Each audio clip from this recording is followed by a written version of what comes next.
Today I'm going to talk about the Retail Distribution Review, which some of you have asked me about, and how this impacts on financial services, what's available to us.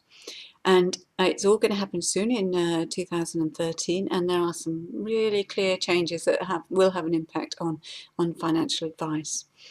So some of you are familiar with how things all used to be a long time ago, which was quite a clear distinction between those sort of tied financial advisors who were tied to an organisation, to a bank, to some financial organisation, or truly independent financial advisors that can draw on any information that they have. And then more recently, there's been a bit more muddying of the waters, where those sort of some advisors have been tied to a number of different organisations and institutions. So somebody might have thought, actually, well, they're giving advice from this, and this, so they must be independent. But actually, they weren't independent. They were still tied to those products. And it's a bit like going into a restaurant and choosing between the set menu and the a la carte menu. So with those tied, that set menu, you may find something that you really like and really want and that suits you.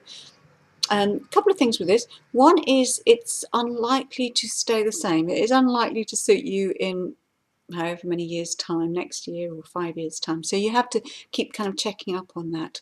Also, you're unlikely to find two things that you really love on a set menu, or that really suit you, because a bank and other financial organisation will often have one product that is truly competitive, and that will draw people in. So if you have more than one product with the same organisation, you could get it better somewhere else, one of those somewhere else. And I think also what you have to watch out for when you're with the a la carte menu, you're a little bit might be guided by your waiter saying, look, today the salmon is great salmon today, and that might be true. Salmon could be the best thing on that menu, but also they might just have a whole stack of it out in the kitchen and they want to shift it. Just like a financial advisor may have get lots more commission for one product rather than another, and look, they're human, they may be directing you in the way of getting that particular product. So so without that real understanding of who you are, what your choices might be, life stages, lifestyle, those sorts of, what's important to you.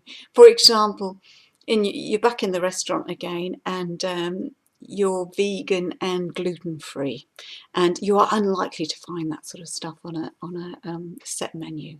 A bit like if you're looking just for ethical products, then you may not be finding that in a tied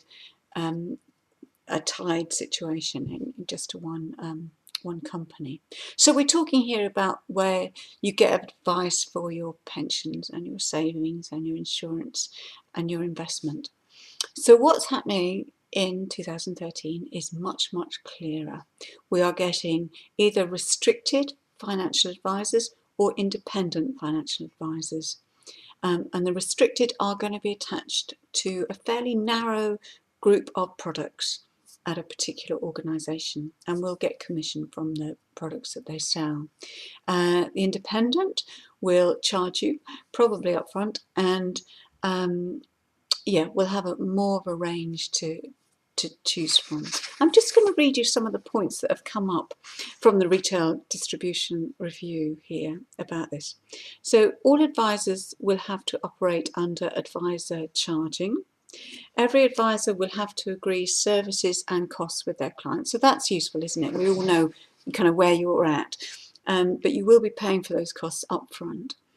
All advisors must obtain an appropriate level 4 qualification, complete continued professional development, and confirm adherence to a code of ethics. So that's kind of good. It brings it more into a trained, qualified, ethical sort of world, if you like. And so what's going to happen is much more sort of polarization, much more either you will pay, there'll be less probably financial advisors, you will definitely be paying up front for that independent advice, and the restricted will be more restricted.